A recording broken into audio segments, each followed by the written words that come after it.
प्रथमे आमे भात हांडी नबा से पानी देबा। वर्तमान गैस रो स्टोव टाकू ऑन करिबा।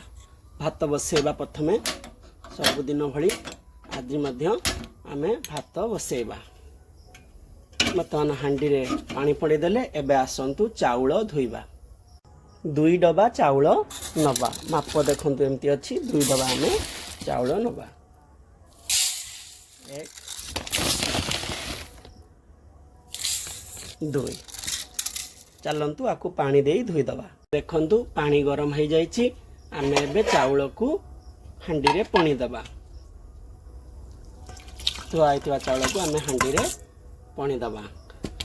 तापरे आमे कोन करिबा ना एमिति ढांकणा दे दे कि ताकू बंद कर दबा। धीमा आंच रे बसै दबा। देखंतु भात